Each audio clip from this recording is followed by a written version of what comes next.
등기 우편은 집배원이 수취인에게 직접 전달하고 업무용 PDA에 직접 서명까지 받아야 해서 대면 접촉이 불가피합니다. 등기 우편 발송처의 상당수가 이 관공서인 만큼 정세균 국무총리가 본부장을 맡고 있는 중앙재난안전대책본부에서 정부와 전국의 모든 지자체에 등기 대신 비대면의 준등기로 배달 방식을 변경토록 협조를 요청해야 합니다.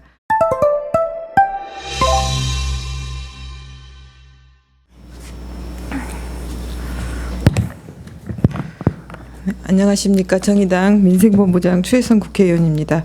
저는 오늘 코로나19 지역사회 확산 저지와 집배원들에 대한 보호방안 마련을 촉구하는 기자회견을 하기 위해 이 자리에 섰습니다. 정말 많은 집배원들이 코로나19 사태가 장기화하고 있음에도 불구하고 정부가 보호대책은커녕 집배원을 슈퍼 전파자로 만들 수 있는 상황을 방치하고 있다며 불안을 호소하고 있습니다. 많은 집배원들이 오늘 저와 함께 이 자리에 서서 코로나19와 관련해 정부의 입장을 전하고 싶다는 의사를 전해왔습니다. 그러나 확산 저지를 위해서 여러 사람이 모이는 행사를 자제해달라는 방역 당국의 권고를 이행하기 위해서 오늘 저와 이 수어 통역을 맡아주실 한은희 통역사님만 이 자리에 함께 섰습니다. 지금부터 제가 집배원들을 대신해서 기자 여러분들께 그리고 국민 여러분들께 집배원들을 보호하고 코로나19 확산 저지를 위해 필요한 대책들에 대해 말씀을 드리겠습니다.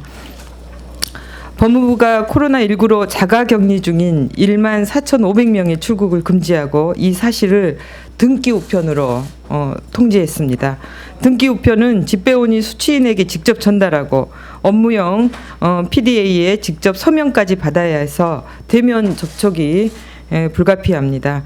하지만 집배원들은 자신이 전달하는 우편물이 누구에게 가는지 전혀 알 수 없습니다.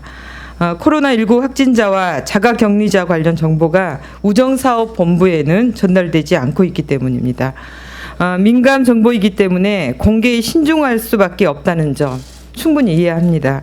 하지만 집배원들이 어떤 정보도 없이 확진자 또는 자가격리자와 접촉해서 자신도 모르는 사이에 코로나19 슈퍼 전파자가 된다면 감염 확산 저지를 위해 총력을 기울이고 있는 정부와 의료진 그리고 시민들의 노력은 한순간에 물거품이 될 수밖에 없습니다.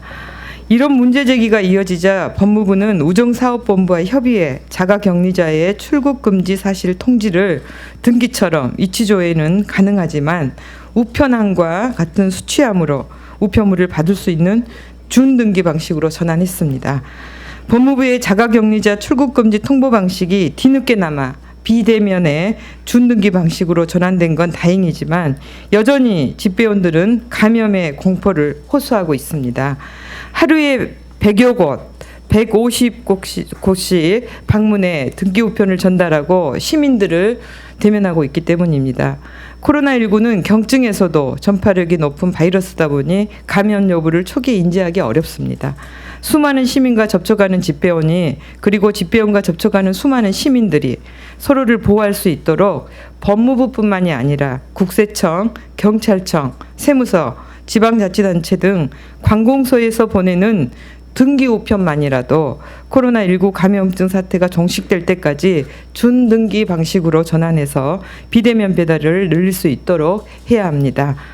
등기 우편 발송처의 상당수가 이 관공서인 만큼 정세균 국무총리가 본부장을 맡고 있는 중앙재난안전대책본부에서 정부와 전국의 모든 지자체에 등기 대신 비대면의 준등기로 배달 방식을 변경토록 협조를 요청해야 합니다. 우정사업본부도 집배원들의 안전을 위해 보다 적극적으로 나서주실 것을 부탁드립니다. 지난 2월 24일 우정사업본부에서 각 지역 우정청에 보낸 공문을 보면 택배의 경우 가능한 비대면으로 배달하라고는 했지만 수취인이 비대면을 신청하거나 동의할 때만 비대면 배달이 가능합니다.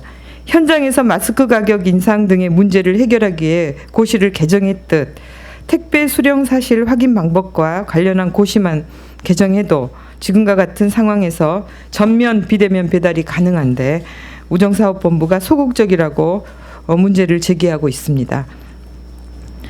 우정사업본부가 더 적극적으로 나서야 할 때입니다. 집배원들과 시민들의 건강과 안전을 위해서 동원 가능한 모든 방법을 찾아내 정부를 설득해야 합니다. 갑갑하고 불편해도 동료 시민들을 위해 또 공동체를 위해서 수시로 손을 씻고 마스크를 착용하시는 시민들이 있습니다. 공공서비스의 주체로 각자의 자리에서 헌신하고 계신 수많은 의료진, 공무원, 노동자들이 있습니다. 모두를 위해 정부 그리고 국회가 더 세심하게 또 철저하게 정책을 다듬고 펼칠 때입니다. 우리는 이 위기를 잘 극복할 수 있을 것입니다. 이상 기자회견 마치겠습니다. 고맙습니다.